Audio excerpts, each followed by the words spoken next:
Conversion from one flip to another flip. Flip flop के अंदर एक फ्लिप फ्लॉप से दूसरी फ्लिप फ्लॉप में कन्वर्जन करने वाले किस तरीके से कन्वर्जन किया जाता है। तो इस वीडियो को अपन देखने वाले हैं एसआर से डी फ्लॉप के अंदर किस तरीके से कन्वर्ट किया जा रहा है। तो अपने को क्या यहाँ पे SR table SR flip flop given रहेगा और डी फ्लिप फ्लॉप के अंदर अपन को कन्वर्ट करना रहेगा। तो सबसे पहले आपको क्या करना है, सबसे पहले आपको डी फ्लिप फ्लॉप की जो प्रॉपर्टी है, जो उसकी कैरेक्टरिस्टिक और बिहेवियर है, उसके बारे में आपको जानकारी होनी चाहिए। तो डी फ्लिप फ्लॉप क्या होता है, एक ट्रांसपेरेंसी को शो करता है। तो ट्रांसपेरेंसी को शो करता है तो इस तरीके से उसका ब्लॉक डायग्राम रहता है। इसका ब्लॉक डायग्राम में बताता है, इसका ब्लॉक डायग्राम में बताता है कि अगर वैल्यू अपन ने डी दी है, क्लॉक तो देना वो कंपलसरी है ट्रिगर करने के लिए। अगर वैल्यू डी है तो उसका जो आउटपुट है वो डी के अकॉर्डिंग ही आएगा, यानी कि वैल्यू 0 है तो आउटपुट भी 0 ही आएगा। और अगर वैल्यू 1 दी है तो आउटपुट भी 1 ही आएगा। इसके अंदर कोई भी चेंजेस नहीं रहता, सिर्फ जो वैल्यू देते हैं वही अपना आउटपुट में आ जाता है। तो इस तरीके से अपन कैरेक्टरिस्टिक जो इसकी टेबल बनती है वो कुछ इस तरीके से बनती है।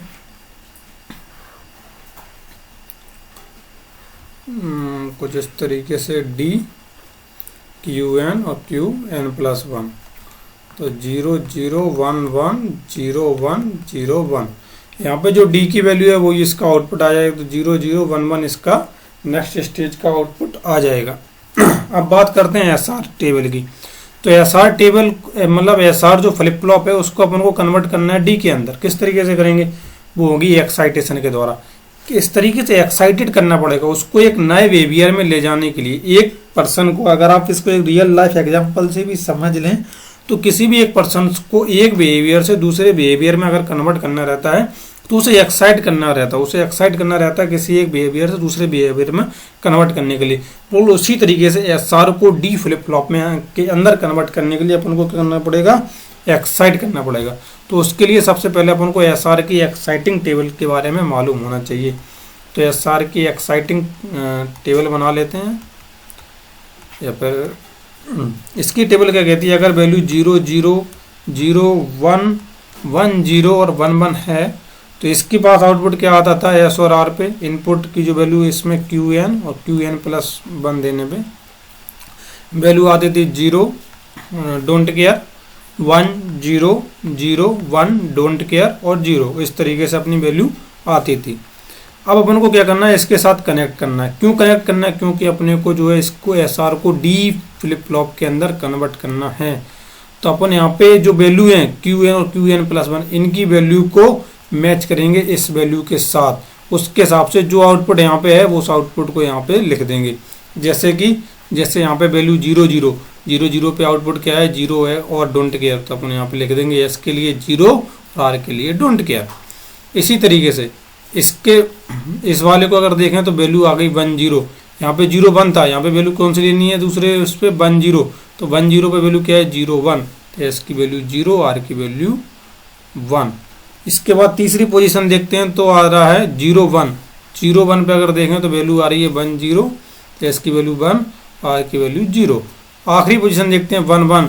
तो डोंट केयर और 0 होते हैं, डोंट केयर और 0 इस तरीके से शो हो जाएगा। अब बात करते हैं एसआर ब्लॉक डायग्राम को डी के अंदर कन्वर्ट करने का। तो मान के चलिए 2 इनपुट हैं एस और आर, और एक बीच में क्लॉक तो लगानी ही पड़ती है। तो इसका जो आउटपुट आएगा, अपन को क्या करना है, एस और आर का अगर आउटपुट लाना है डी के फॉर्म में तो किस तरीके से आएगा। तो अपना जो मेन एम है वो है कि अगर आपने जो भी आउटपुट दिया, जैसे 0 आउटपुट दिया तो आउटपुट अपना रिजल्टेंट आउटपुट भी 0, जो आउटपुट दिया तो आउटपुट भी उसका 0 आना चाहिए। मतलब अगर आपने जैसे यहाँ पे डी इनपुट में 0 दे रहे थे तो आउटपुट भी 0 आ रहा था। तो यहाँ पर भी ऐसा करना है कि अगर एस के अंदर अपन इनपुट 0 दे रहे हैं तो आउटपुट भी 0 आना चाहिए। तो ऐसा किस तरीके से होगा, ऐसा होगा बहुत सिंपल तरीका है। सबसे पहले अपन क्या करते हैं, एस की टेबल को देखते हैं। तो एस की टेबल को अगर आप देखेंगे गौर से तो आपको मालूम पड़ेगा 1 और डोंट केयर किस किस जगह पे है। तो 1 और डोंट केयर अपन को डी और क्यू एन, यहाँ पे वैल्यू डी और क्यू एन की वैल्यू को मायने रखे जाएगा, केवल डी और क्यू एन। क्यों, क्योंकि अपन ए वाला अपन इनपुट दे रहे हैं और ए वाला अपन प्रेजेंट आउटपुट अपना हबी है। तो अपन एक कार्नोड मैप बनाएंगे, जिसके अंदर वैल्यू देंगे D complement D, Q N complement और क्यू। इस तरीके से। और वन और डोंट केयर का जो पॉसिबल वैल्यू है वहाँ पे उसको इनपुट करा देंगे।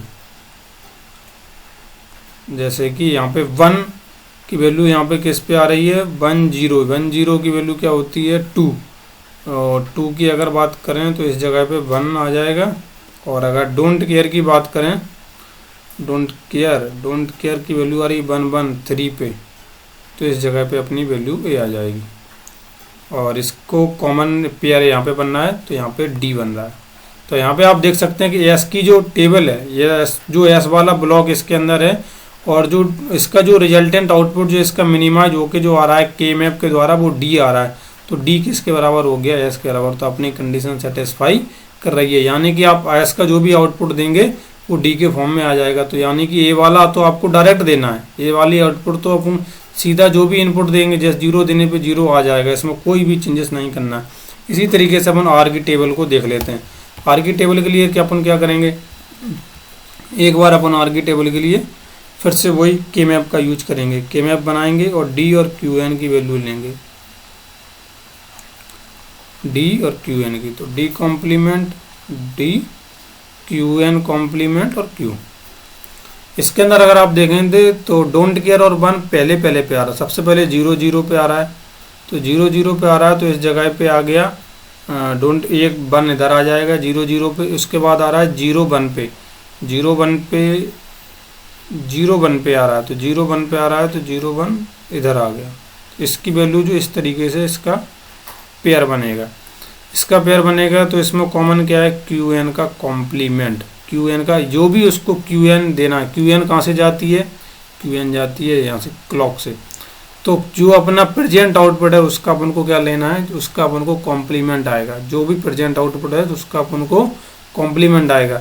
तो इसका इनपुट किस तरीके से जाएगा, उसका इनपुट जाएगा जैसे एस के अंदर जो वैल्यू जा रही है उसका अगर कॉम्प्लीमेंट, उसके अंदर नोट गेट लगा के अपन को भेजो अगर आर को, तो अपना वही आउटपुट आएगा जैसा अपन आउटपुट चाहते हैं। यानी कि वो अपना डी के हिसाब से, डी फ्लिप फ्लॉप के हिसाब से अपना आउटपुट देगा। देखो एक बार मैं इसको फिर से बोलता हूँ, अगर जो इनपुट अपन एस के अंदर दे रहे हैं तो एस के अंदर तो डी के बराबर आ गया, अपन ने देखा एस और डी इक्वल हो गया। अगर एस और डी इक्वल हो गया है तो यानी कि जो वैल्यू अपन एस को देंगे वो डी के हिसाब से आउटपुट को शो करेगा।